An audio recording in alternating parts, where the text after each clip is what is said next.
Hi, so welcome to Trading Without Fear. This is the June recap. I'm going to go over some of the differences of how I traded in the past, what I kind of had to adapt to, and the June trading. Some of the ways that I've increased or modified my trading strategy, and that way I can kind of fine tune the way that I actually trade and make sure that I'm taking more consistent profits. The type of strategy that I developed was a way for me to actually eliminate the fear and emotional side of trading out of the markets and purely based off everything off of statistics and probabilities. The way that I actually trade myself is based off of patterns. I believe personally the patterns actually depict the possible outcome of any given trade, and the patterns actually allow us a statistical edge within the market. And this right here is on a 1 day, 1 minute time frame. This down here is the I'm going to change it to 3 month, 1 day. So you can see ORPH had pretty much nothing going for it for a long time. And all of a sudden, 1 day on the 10th, it spiked up from pretty much around $6 all up to 77.77. And that was on about 700 million, almost 800 million shares in volume. So that kind of got it on my radar. And what I started noticing was that I'll have pullback and a couple of days of consolidation. Now, I did not trade this stock. I wasn't fast enough to get into it, but this is an idea of what I actually look for when I'm actually trading. And what I'm looking for is a wedge pattern. So I want it to have a nice clean uptrend, pull back, make a low, and then start to slowly curl its way back up. And this pattern right here has multiple different names. It's known as the ABCD pattern, wedge pattern, gun pattern, VWAP hold. Sometimes these will actually have multiple time frames, so this may actually spike up really high, pull back, and hold VWAP, and then later on the day kind of break out. Usually what I end up doing is on the ABCD patterns, for instance this one right here, there's an area on the chart where there's a clear resistance from the past, and during that time frame it's actually going to try to come up and retest that resistance. And as time goes on, it's going to slowly start to consolidate and squeeze up higher and higher and higher towards that level until eventually it pops through. So normally what I'd like to do is buy anywhere within this level and risking down here.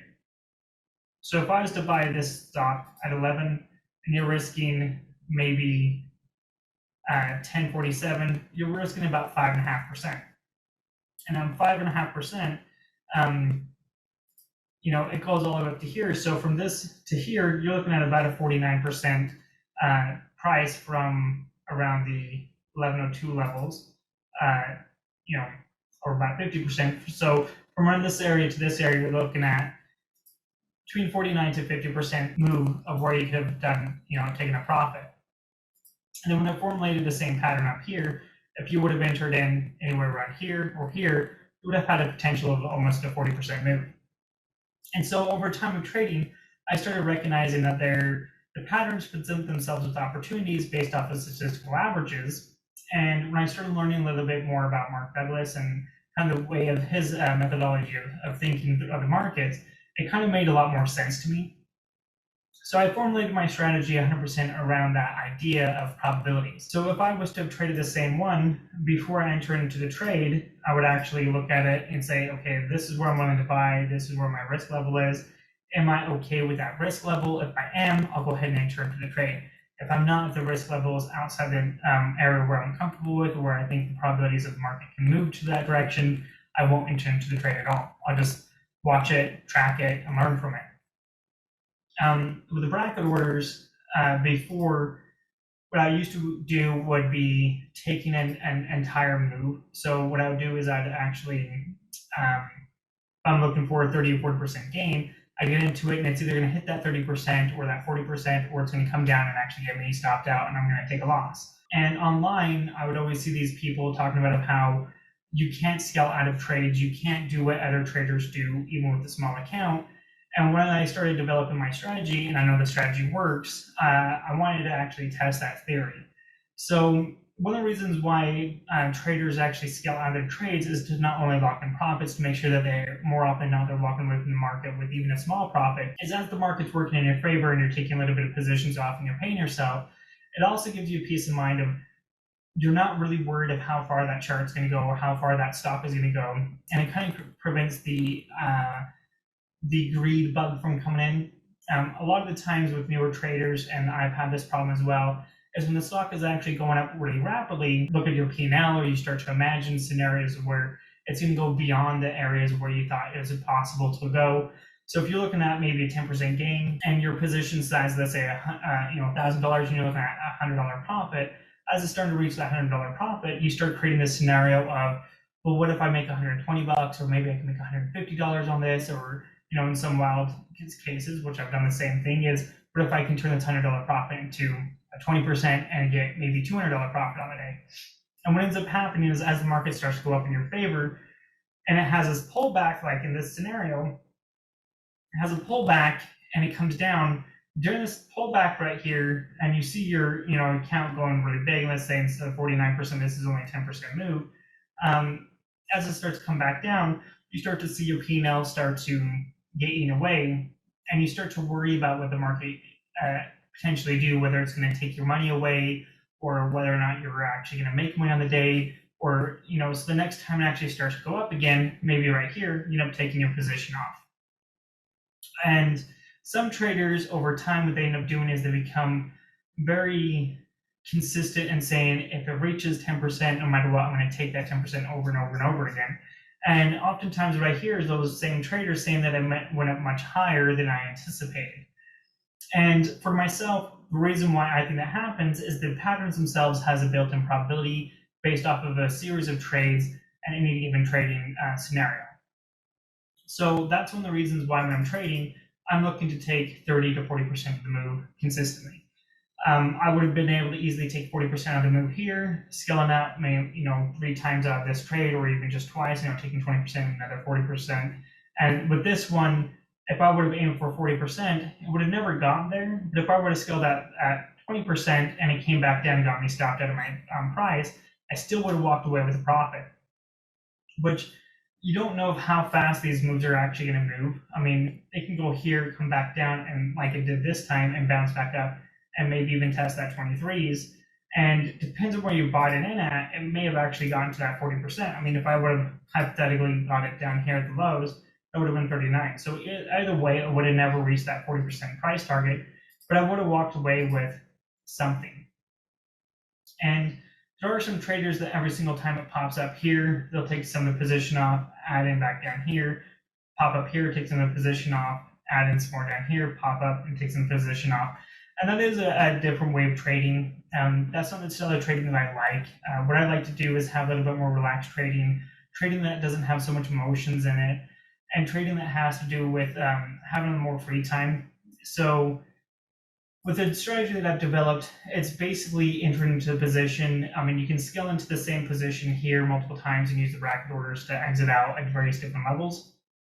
But the trading system I've developed allows me the freedom to actually walk away from the screen, take care of my son. I can actually pay attention to him more, and I'm either going to make money or I'm not. It's not a big deal as long as I put my stop orders where there's a higher chance of failure. I don't really have an issue of actually getting stopped out before it really crashes. One of the reasons why that happens is, and for instance, on this chart, if I was to put my stop order, let's say exactly here at the $16, $17 mark, at the 17, if it would have came down at any point, it would have got me stopped out.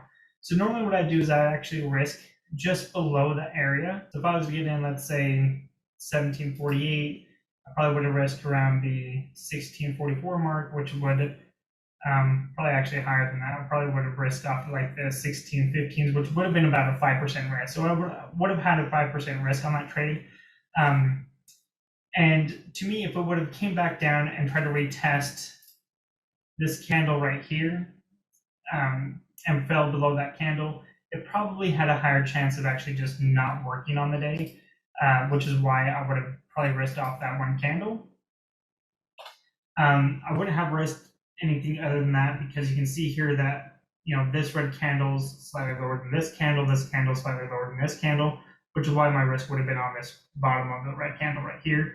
Instead of being exactly the bottom, I would have just risked maybe 1 or 2 cents lower than that. So probably right around here at like 1660 or 1659, something like that.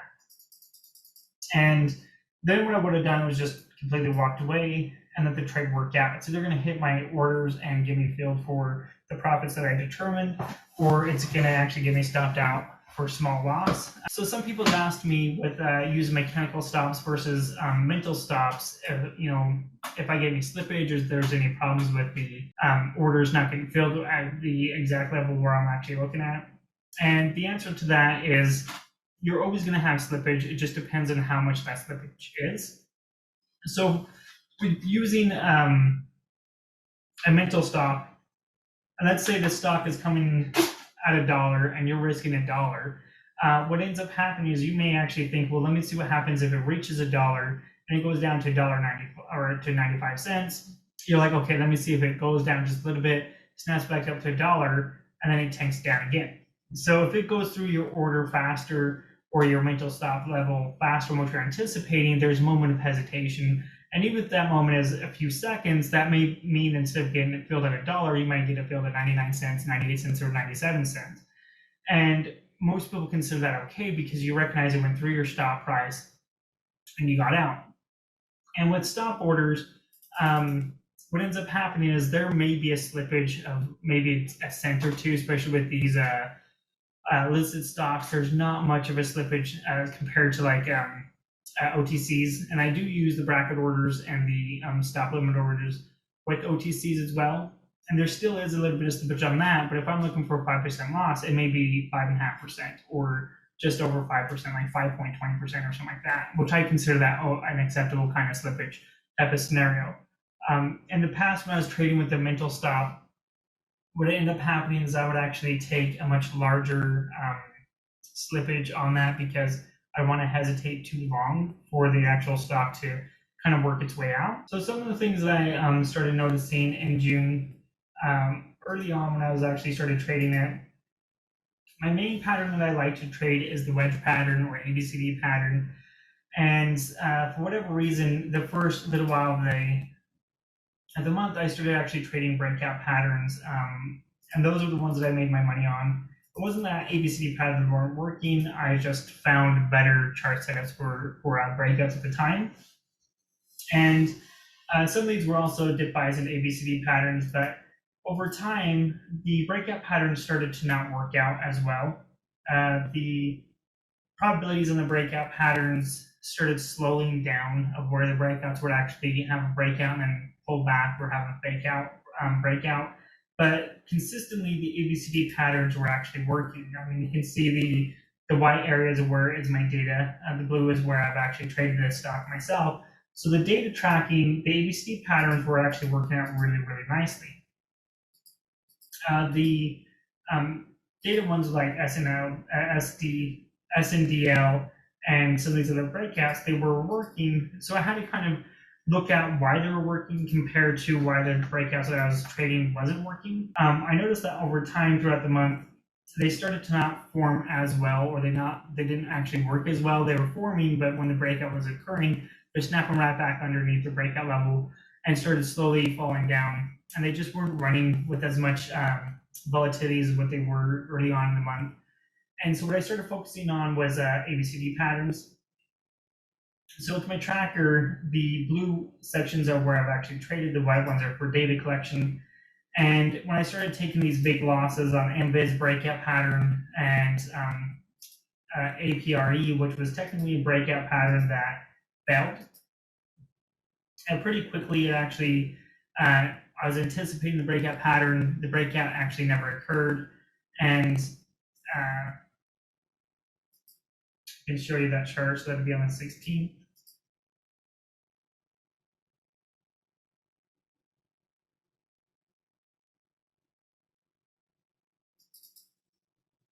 So here's what it looks like. It looks like it had a clean breakout over the 750s range early in the morning. So I saw that, and that is a breakout play, but what I was looking at was for it to come back, hold around this support level around here, around the 775s, So I bought in at $6.99, thinking that maybe later on that morning or later on that day, it kind of pull back using this range right here as my risk level that fit 750s mark. And I thought if you break through the 750s range, the trade's dead. That's not going to work out. So I ended up using that as my guide. From where I bought it at to there, it was around a 6.5%, 7% loss. So I ended up taking that loss and just taking the trade off. One of the things that I recognized after tracking the information, because I actually track every pattern that I want to trade, whether I traded it or not. So with these chopper charts right here, these are the one that I didn't trade at all, but it does give me an idea of what I'm looking for, how the market's starting to change.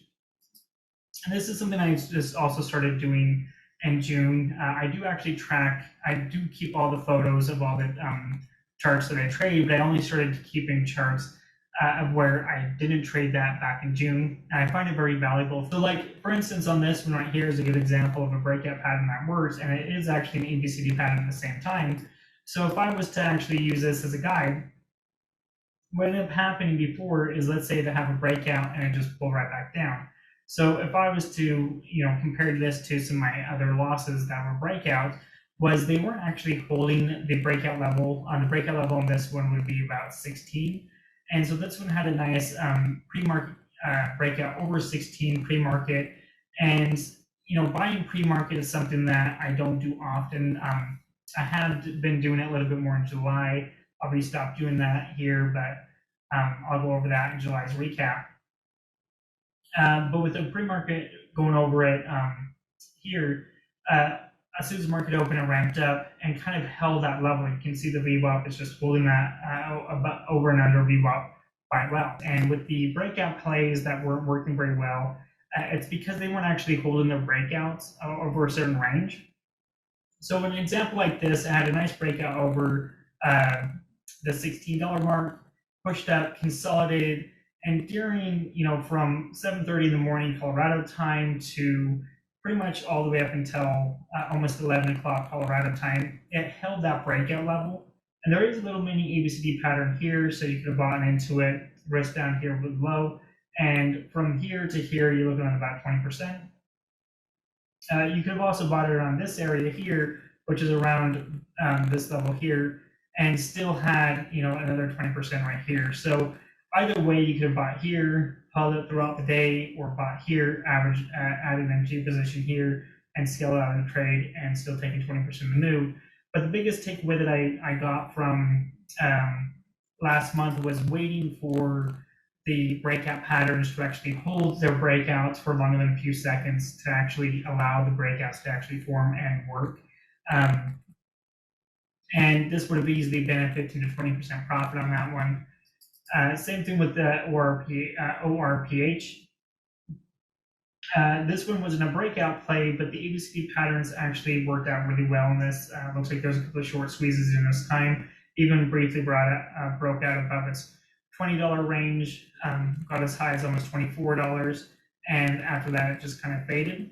So some of the things that I started trading differently was started switching my focus from breakout patterns to ABCD type of plays, because the patterns that I was trading as a breakout just wasn't working as great.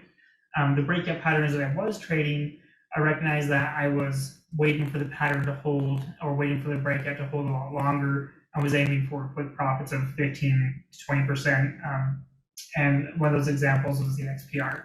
I waited for the breakout to happen and took a 16.43%. With the breakouts on EXPR, I actually had to wait for that confirmation breakout, and I did trade EXPR a few times last month in May, and it failed twice, but I only took a small, $2 or $3 losses on that. And the third try is when I actually was able to get that profit. So some of the things that I was focusing a little bit more on in June was being more consistent on the time frames. So I do track on here the time of day. And the time of day tracker for me isn't just about what I'm actually doing during the day, because as soon as I enter into the trade, I do try to forget about it. I kind of set it and forget it.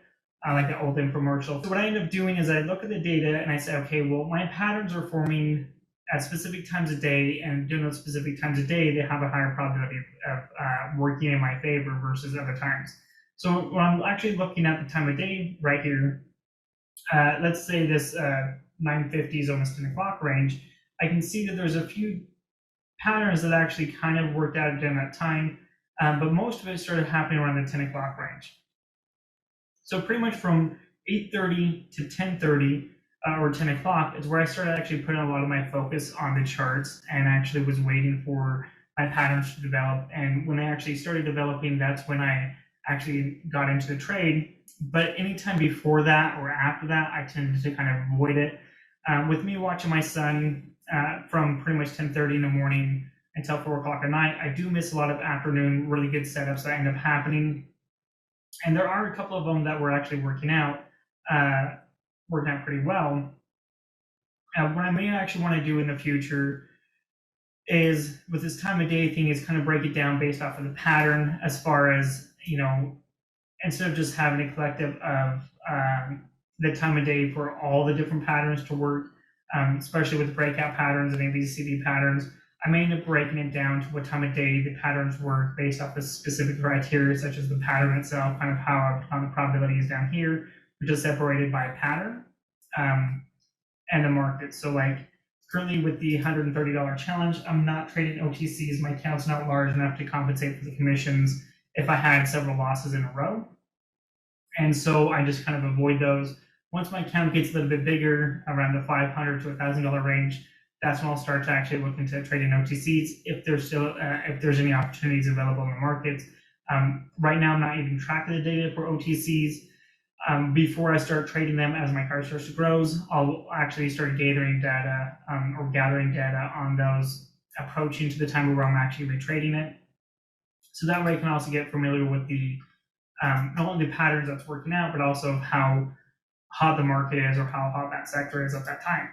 And that may not be for a while. So that's one of the reasons why I'm just not tracking the data, so that way it doesn't give me extra work that I have to do on the day.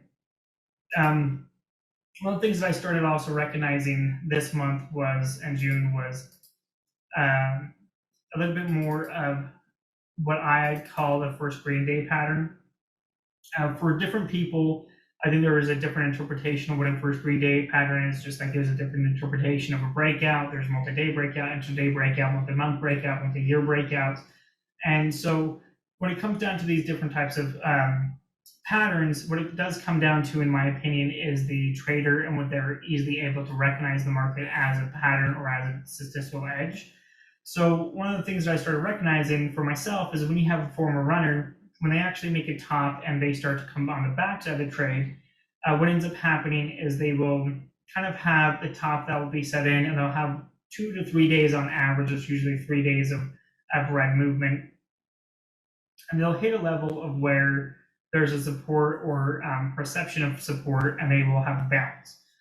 So at this range right here, where it got down to the 1370s, there's kind of a support around this area, around the 1330s, 1350s range, and it kind of had a bounce. And it formed an inverted ABCD pattern. There's this low here, which you can count as part of the ABCD pattern. Well, these also 2 lows right here. But what it started doing is squeezing up towards this VWAP level. And on that day, what it ended up doing was presented an opportunity of about 18%. So when I started noticing that pattern was very consistent, especially with these big low float runners that we're having, ALF had the same type of a trend of where it would kind of go up a few days in a row, had 3 or 4 days pullback, had a first green day from here to here. You're looking at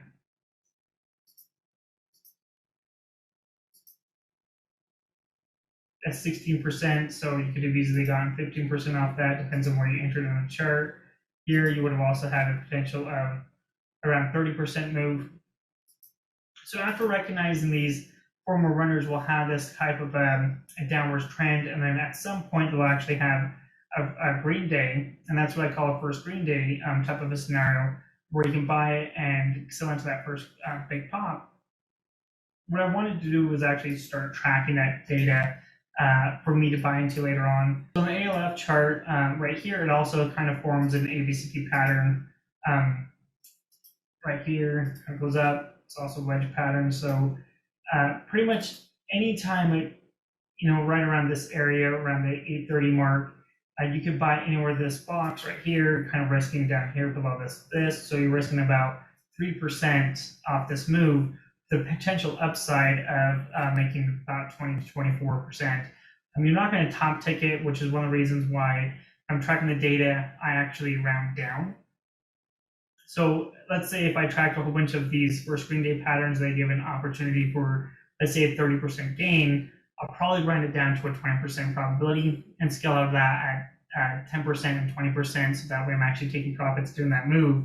But this one right here would give an easily 24% move. So when I started recognizing that, I started actually tracking what I call the first green day pattern. So some of the key takeaways from the June was not anticipating breakouts. With the breakouts not really working out as well, before you were able to actually anticipate the breakout happening, hold on to it for a little while, risk, the same type of risk level, 5, 10, 15%, and the breakout would actually occur. Now in June, the market's kind of slowed down. The breakouts aren't actually moving as high. They're not moving as much with velocity. And sometimes when they do pull back, and instead of only being 5 or 10%, they could go back down 20, 30, 40%. For a trade that's not working, it's just not worth it. Now, luckily for myself, in June, I didn't really have that problem other than one time on Invis of where I actually got into the breakout and held on to it for much longer than I should have.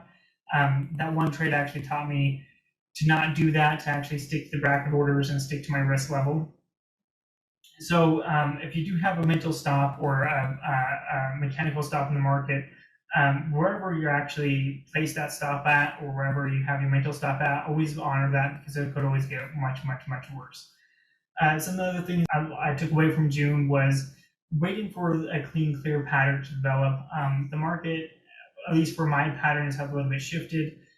Several months ago, they were actually working much earlier in the morning, and now they seem to be taking a lot longer to not only develop, but also a lot longer to consolidate before the big move actually happens. So I started noticing that switch in the market, especially with ABCD patterns, of where in the past they've kind of form, break out, and work around 8:30 in the morning Colorado time, maybe at the latest 9 o'clock. And if they didn't do anything by 10, 10:30 to 11, they were just dead.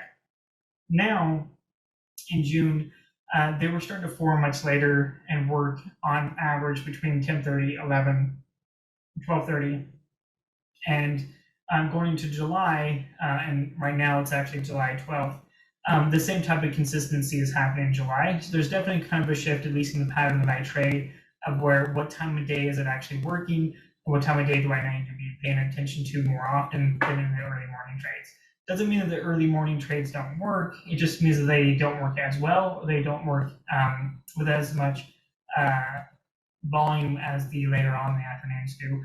And that's what the time frames that I track actually give me, is a time frame to actually look at. On average, only have about an hour to hour and a half a day to trade. So by focusing on the time frames that the patterns give me the best probabilities of actually having a good outcome, that's where I'm going to be able to make the most of my money. That's where I want to focus. That's it, and we'll see you next time.